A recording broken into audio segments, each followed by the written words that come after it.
بسم اللہ الرحمن الرحیم۔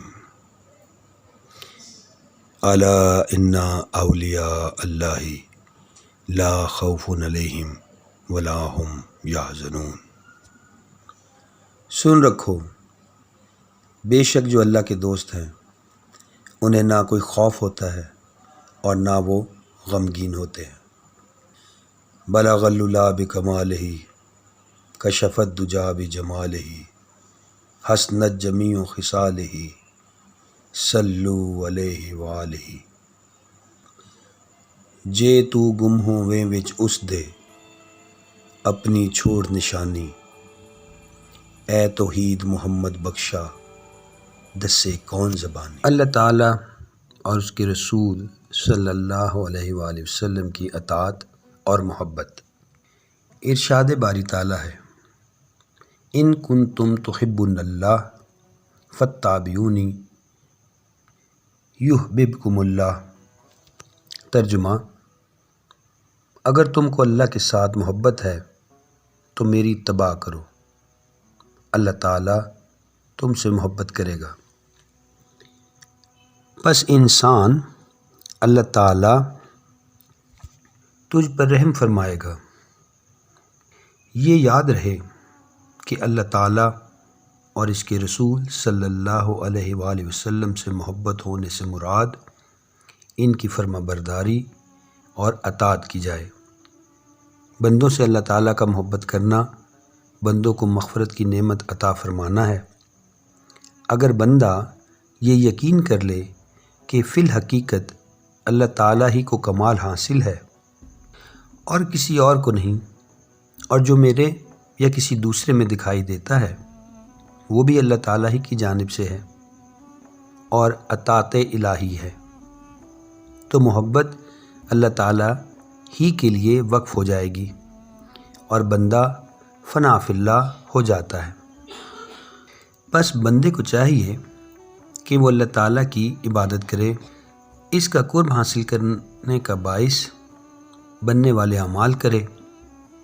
اسی لیے محبت کا مفہوم یہ بتایا گیا ہے کہ عزم عبادت کرنا، تو اس کا نتیجہ لازماً یہی ہوتا ہے کہ پیروی کرے رسول اللہ صلی اللہ علیہ وآلہ وسلم کی عبادت کے طریقے میں اور دوسروں کو عبادت کرنے کا حکم کرنے کے طریقے میں بھی۔ حضرت حسن رضی اللہ تعالیٰ عنہ نے روایت کیا کہ بعض لوگوں نے زمانہ مبارک رسالت مآب صلی اللہ علیہ وآلہ وسلم کے دوران کہا، یا محمد صلی اللہ علیہ وآلہ وسلم، ہمیں اپنے رب تعالیٰ سے محبت ہے۔ تو اس پر ان آیات کا نزول ہوا تھا، اور حضرت بشر حاوی رحمۃ اللہ علیہ کے لیے متعلق منقول ہے کہ انہوں نے کہا کہ مجھے دوران خواب زیارت رسول اللہ صلی اللہ علیہ وآلہ وسلم نصیب ہوئی، تو حضرت صلی اللہ علیہ وآلہ وسلم نے ارشاد فرمایا، اے بشر، کیا تجھ کو علم ہے کہ تمہارے وقت کے لوگوں میں تجھے کیوں اللہ تعالیٰ نے بلند مرتبہ عطا فرمایا ہے؟ میں نے عرض کی، یا رسول اللہ صلی اللہ علیہ وآلہ وسلم، مجھے کچھ معلوم نہیں ہے۔ تو حضرت صلی اللہ علیہ وآلہ وسلم نے فرمایا، یہ اس واسطے ہے کہ تم سائل لوگوں کی خدمت بجا لاتے ہو، بھائیوں کو نصیحت کیا کرتے ہو، میرے دوستوں کے ساتھ اور میری سنت پر عمل پیرا ہونے والے لوگوں کے ساتھ تو محبت کرتا ہے، اور تم خود بھی میری سنت پر عمل کرتے ہو۔ اور رسول اللہ صلی اللہ علیہ وآلہ وسلم نے فرمایا، جس نے میری سنت زندہ کی، اس نے میرے ساتھ محبت کی، وہ قیامت کے دن میرے ساتھ جنت میں ہوگا۔ اور آثار میں آیا ہے کہ خلق میں جب بگاڑ نمودار ہو جائے اور طرح طرح کے مذاہب نمودار ہو جائیں، تو اس دوران جو لوگ سنت رسول اللہ صلی اللہ علیہ وآلہ وسلم سے وابستگی اختیار کر لیتے ہیں، ان کے واسطے 100 شہیدوں کا ثواب ہے۔ اور رسول اللہ صلی اللہ علیہ وآلہ وسلم نے ارشاد فرمایا ہے، میری تمام امت جنت میں جائے گی بجز اس کے جو انکاری ہوتا ہے۔ صحابہ نے عرض کیا، کون انکاری ہے؟ فرمایا، جس نے میری اطاعت کی وہ جنت میں داخل ہوگا، جس نے میرا حکم نہ مانا وہ انکاری ہے، جو کام میری سنت کے مطابق نہیں وہ نافرمانی ہے۔ ایک بزرگ نے فرمایا کہ اگر تم دیکھو کہ کوئی شخص ہوا میں اڑتا ہے، سمندر پر چلتا ہے، یا وہ آگ کھا لیتا ہے، یا اس طرح کے عجائب کرتا دکھائی دیتا ہے، لیکن وہ جان بوجھ کر فرائض الہی میں سے کسی فرض کا تارک ہے یا کوئی سنت ترک کرتا ہے، تو تم جان لو کہ وہ اپنے دعوے میں کاذب ہے، اور اس کا وہ فعل اس کی کرامت نہیں ہے بلکہ وہ استدراج ہے۔ اللہ تعالی ہم کو ایسے لوگوں سے محفوظ رکھے۔ حضرت جنید بغدادی رحمۃ اللہ علیہ نے فرمایا ہے کہ ہر وہ عمل غلط ہے جو اتباع سنت کے خلاف ہو، جیسے کہ ارشاد رسول اللہ صلی اللہ علیہ وآلہ وسلم ہے، جس نے میری سنت کو ضائع کر دیا اس پر میری شفاعت حرام ہو گئی۔ حکایت، ایک شخص نے ایک دیوانہ آدمی دیکھا مگر اس میں جہالت ظاہر نہ ہوتی تھی۔ اس نے حضرت معروف کرخی رحمۃ اللہ علیہ کو یہ بتایا۔ انہوں نے مسکراتے ہوئے فرمایا، اے بھائی، اس کے تو چھوٹے بڑے اور عقل مند اور دیوانے قسم کے لوگ سب عاشق ہیں، ایسے ہی دیوانوں میں سے ایک وہ بھی ہے۔ حکایت ہے، ایک مرتبہ حضرت جنید بغدادی رحمۃ اللہ علیہ نے فرمایا کہ ہمارے شیخ حضرت سری سکتی رحمۃ اللہ علیہ بیمار پڑ گئے۔ اس بیماری کی دوائی میسر نہ ہوئی، نہ ہی اس کی وجہ ہی معلوم ہو سکی۔ جب ان کا پیشاب ایک تجربہ کار حکیم کو دکھایا تو وہ اس کو دیکھتا ہی چلا گیا، پھر بولا، یہ تو کسی عاشق کا ہے۔ یہ سن کر حضرت جنید بغدادی رحمۃ اللہ علیہ بے ہوش ہو کر گر پڑے اور ایک چیخ بلند کی، ان کے ہاتھ میں سے وہ بوتل بھی نیچے گر گئی۔ فرماتے ہیں، بعد میں جب میں واپس آیا تو حکیم کی بات میں نے استاد صاحب یعنی حضرت سری سکتی رحمۃ اللہ علیہ کو بتائی تو فرمایا کہ بڑا سمجھدار شخص ہے۔ تو میں نے پوچھا، کیا پیشاب کو دیکھنے سے بھی محبت معلوم ہو جاتی ہے؟ تو انہوں نے فرمایا، ہاں ہو جاتی ہے۔ اور حضرت فضیل رحمۃ اللہ علیہ نے فرمایا، جس وقت تجھے کوئی کہے کیا تجھے اللہ تعالیٰ سے محبت ہے تو تو چپ رہ، کیونکہ اگر تو کہے گا نہیں ہے تو کافر ہو جائے گا، اور اگر تو نے کہا کہ ہے تو محبوبوں جیسا تیرا وصف نہیں ہے۔ اس طرح کہہ کر اللہ تعالیٰ کی ناراضگی نہ لے لینا۔ اور حضرت سفیان ثوری رحمۃ اللہ علیہ نے فرمایا، جو آدمی اللہ تعالیٰ سے محبت رکھنے والے شخص کے ساتھ محبت رکھتا ہے تو اللہ تعالیٰ سے محبت رکھتا ہے، اور جو اللہ تعالیٰ سے محبت رکھنے والے شخص کی عزت و تکریم کرتا ہے تو اللہ تعالیٰ کی عزت و تکریم کرتا ہے۔ حضرت سحر رحمۃ اللہ علیہ نے فرمایا، اللہ تعالیٰ سے محبت کی علامت یہ ہے کہ وہ قرآن حکیم سے محبت رکھتا ہے، اور اللہ تعالیٰ اور قرآن کریم سے محبت ہونے کی علامت یہ ہے کہ وہ رسول اللہ صلی اللہ علیہ وآلہ وسلم سے محبت کرتا ہے۔ اور رسول اللہ صلی اللہ علیہ وآلہ وسلم سے محبت ہونے کی علامت یہ ہے کہ آپ کی سنت سے محبت کی جائے، اور سنت سے محبت کی علامت آخرت سے محبت ہے، اور آخرت سے محبت کی علامت دنیا سے نفرت ہونا ہے، اور دنیا سے نفرت اور بغض ہونے کی علامت یہ ہے کہ دنیا میں سے اتنا ہی کچھ لیتا ہو جو آخرت کے واسطے زاد راہ بنتا ہو۔ حضرت ابو الحسن زنجانی رحمۃ اللہ علیہ نے فرمایا، عبادت کے اصل ارکان 3 ہیں: آنکھ، دل اور زبان۔ آنکھ برائے عبرت ہے، دل برائے غور و فکر ہے، اور زبان برائے صداقت اور تسبیح اور ذکر اللہ کے واسطے ہے، جیسے کہ ارشاد باری تعالیٰ ہے، یا ایھا الذین آمنوا اذکروا اللہ ذکرا کثیرا وسبحوہ بکرۃ واصیلا۔ اللہ تعالیٰ نے فرمایا، اے لوگو جو ایمان لائے ہو، اللہ تعالیٰ کا ذکر کثرت سے کیا کرو اور اس کی تسبیح صبح شام کرتے رہو۔ حکایت ہے، حضرت عبداللہ اور حضرت احمد بن حرب رحمۃ اللہ علیہ دونوں اکٹھے ایک مقام پر چلے گئے۔ وہاں زمین پر تھوڑی سی گھاس حضرت احمد بن حرب نے اکھاڑی تو حضرت عبداللہ نے ان کو فرمایا، تم کو 5 چیزیں ملیں۔ اول یہ کہ اللہ تعالیٰ سے تمہارا دل ہٹ کر گھاس کے ساتھ مشغول ہو گیا۔ دوم، تو نے اللہ تعالیٰ کے ذکر کے علاوہ دیگر فعل کی عادت نفس کو ڈالی۔ سوم، تو نے ایسی راہ ڈالی جس کے دوسرے پیروی کریں گے۔ چہارم یہ، اس اکھاڑی گئی گھاس کو اللہ تعالیٰ کی تسبیح سے تو نے روک دیا۔ پنجم، تو نے خود پر روز قیامت اللہ تعالیٰ کی محبت قائم کی۔ حضرت سری سکتی رحمۃ اللہ علیہ سے روایت ہے کہ آپ نے فرمایا، میں نے حضرت رحمۃ اللہ علیہ کے پاس ستو دیکھے، ان کے ساتھ وہ اپنی بھوک رفع کرتے تھے۔ میں نے پوچھا کہ آپ کھانا اور دیگر اشیاء کیوں تناول نہیں کرتے؟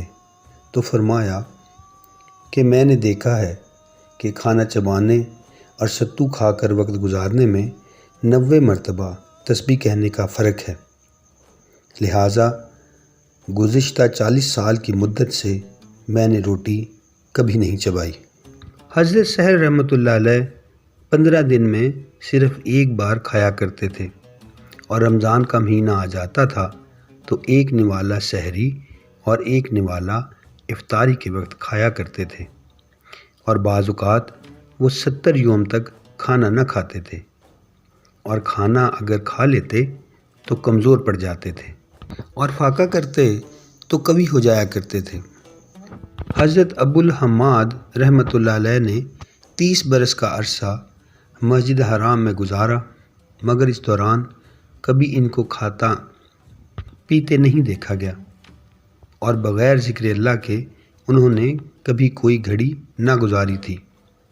حکایت، حضرت عمر بن عبیدہ اپنے گھر سے صرف 3 باتوں کے واسطے باہر آیا کرتے۔ ایک، نماز باجماعت ادا کرنے کے لیے نکلتے تھے۔ دوسرا، کسی بیمار شخص کی بیمار پرسی کے لیے، اور تیسرا یہ کہ کسی نماز جنازہ میں شامل ہونے کے لیے نکلا کرتے تھے۔ اور آپ نے فرمایا کہ لوگوں کو میں نے دیکھا ہے کہ لوگ اپنی عمر کا عمدہ حصہ چوری کرتے ہیں اور عمر پر ڈاکہ زن ہوتے ہیں۔ وہ عمر کی کچھ قیمت نہیں جانتے۔ ان کے لیے مناسب ہے آخرت کی خاطر خزانہ جمع کر لینا جو باقی رہنے والا ہے۔ جس کو آخرت کی طلب ہو، اس کو دنیاوی زندگی کی طرف رغبت نہیں ہوتی۔ وہ صرف ایک ہی فکر کرتا ہے اور اپنے ظاہر و باطن پر قابو رکھتا ہے۔ اس کے بغیر بہتر حال محفوظ نہیں ہو سکتا۔ حضرت شبلی رحمۃ اللہ علیہ نے فرمایا، میں شروع میں آنکھوں میں نیند کے غلبے ہونے پر نمک بطور سرما ڈال لیا کرتا تھا۔ اس سے معاملہ کچھ آگے بڑھ گیا تو شب بیداری کا اہتمام کر لیا اور اپنی آنکھوں میں نمک ڈال لیا کرتا۔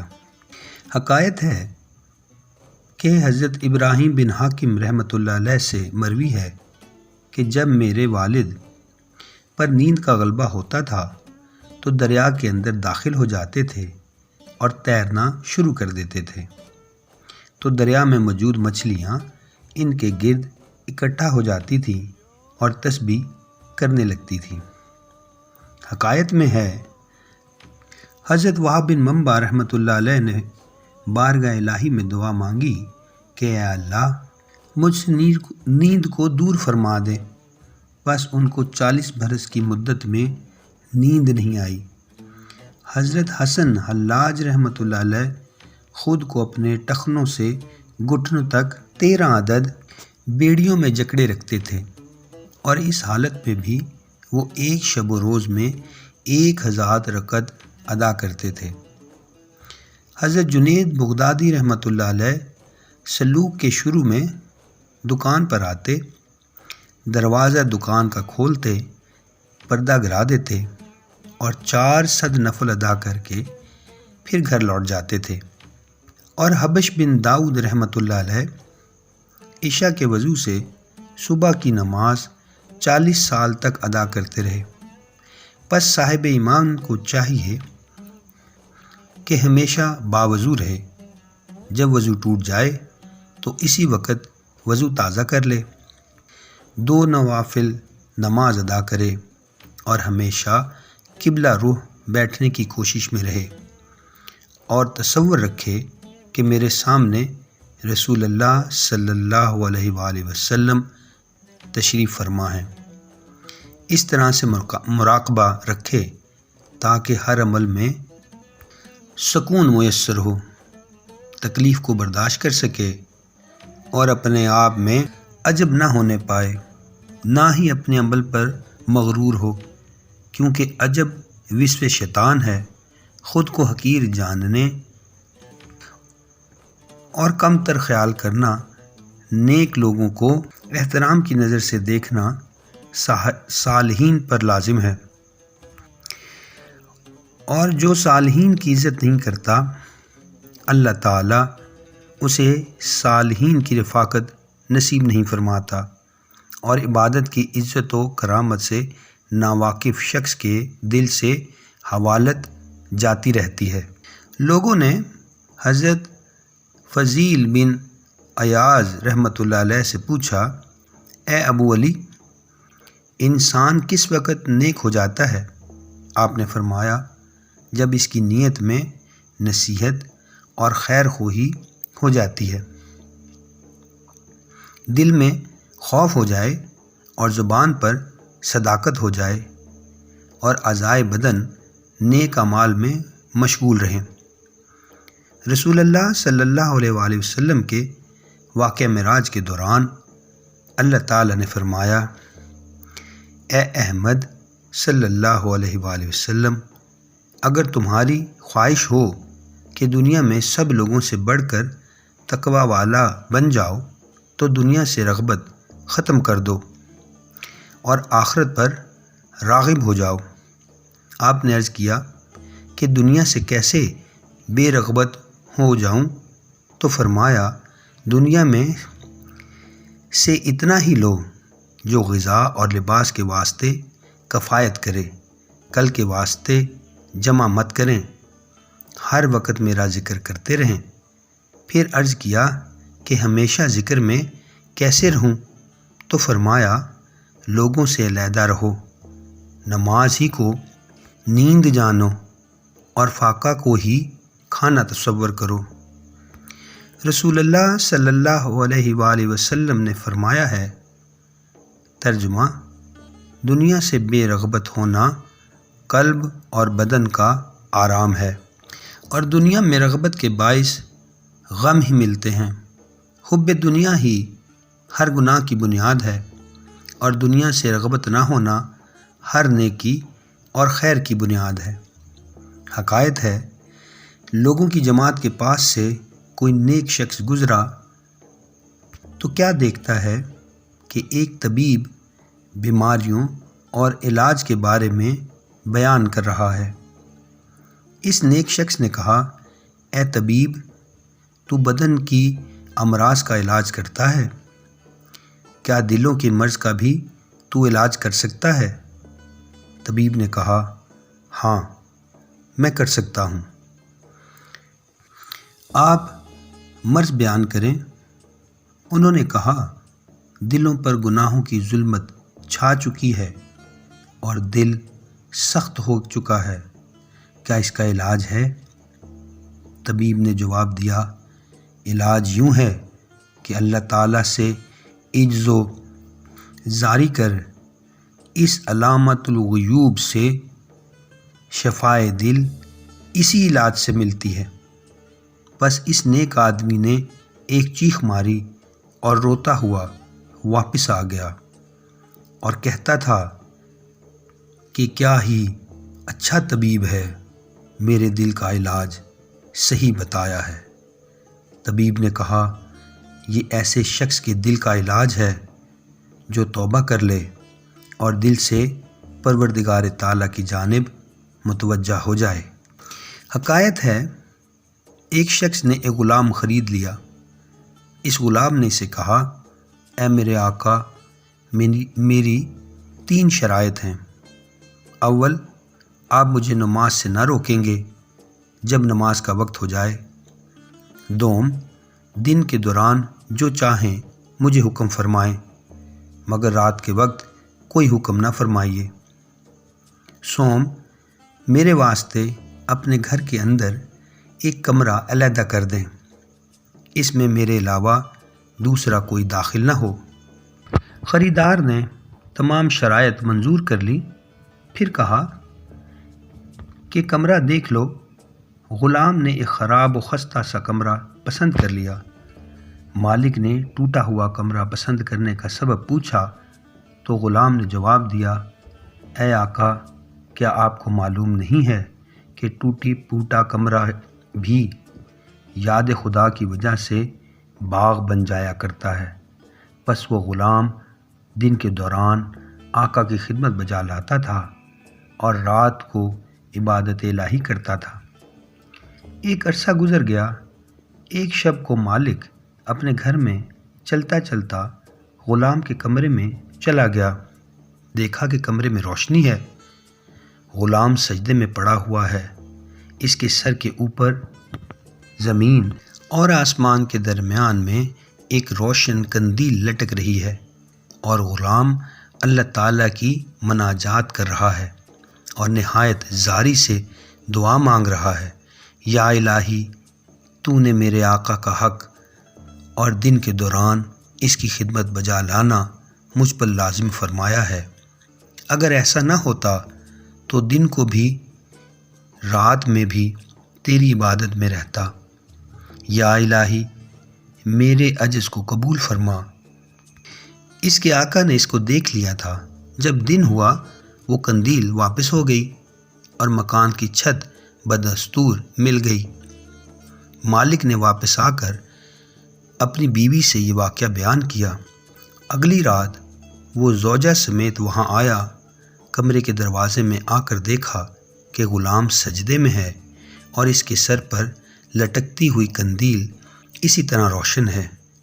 یہ دونوں دیکھ دیکھ کر رو رہے تھے۔ جب دن چڑھا تو دونوں نے غلام کو طلب کیا اور اسے کہا کہ فی سبیل اللہ تم ہماری طرف سے آزاد ہو، تاکہ جو عذر تم خدا سے کرتے ہو وہ جاتا رہے اور تم عبادت الہی کے لیے بالکل فارغ ہو۔ غلام نے آسمان کی طرف دیکھ کر یوں کہا، اے صاحب راز، اب راز افشاں ہو گیا ہے اور راز افشاں ہونے کے بعد مجھے زندگی کی طلب نہیں ہے۔ اس کے بعد اس نے اللہ سے عرض کیا، یا الہی، میں تجھ سے موت طلب کرتا ہوں۔ پس وہ غلام اسی وقت گر پڑا اور مر گیا۔ نیک آدمیوں، عاشقوں اور حق کو چاہنے والوں کے حالات ایسے ہی ہیں۔ ظاہر الریاض میں لکھا ہے کہ حضرت موسیٰ علیہ السلام کا ایک دوست تھا، آپ کو اس کے ساتھ انس تھا۔ ایک دن دوست نے حضرت موسیٰ علیہ السلام سے استدعا کی کہ اللہ تعالیٰ سے میرے حق میں دعا فرمائیے کہ مجھے اپنی معرفت عطا فرمائے، کہ مجھے اپنی معرفت عطا فرمائے جیسا کہ حق ہے۔ پس موسیٰ علیہ السلام نے اس کے لیے دعا مانگی جو قبول ہو گئی۔ آپ کا وہ دوست پہاڑوں میں چلا گیا جہاں جنگلی جانور تھے۔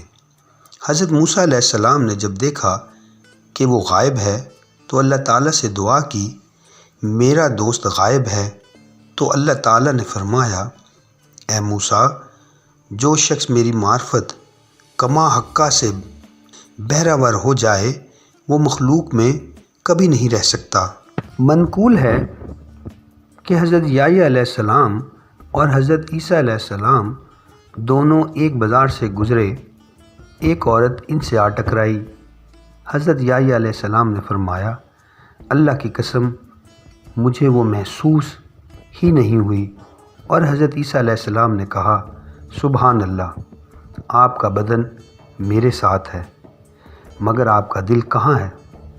انہوں نے کہا، اے میرے خالہ زاد، اگر میرا دل ایک پلک جھپکنے کے برابر وقت کے لیے بھی کسی اور کے ساتھ بجز اللہ تعالیٰ کے مطمئن ہو جائے تو مجھے یوں محسوس ہوتا ہے جیسے میں نے اللہ تعالیٰ کو پہچانا ہی نہیں۔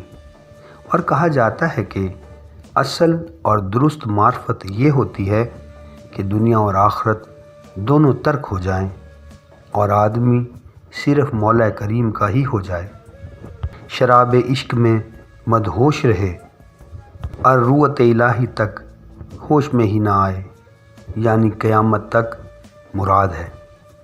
اللہ تعالیٰ کی جانب سے یہ نور ہوتا ہے۔ آدمی کے ریشے ریشے میں سما جاتا ہے عشق، شاخ گل میں جس طرح باد سحرگائی کا نم۔ اللہم صلی علی سیدنا و مولانا محمد و علی آل سیدنا و مولانا محمد و بارک وسلم۔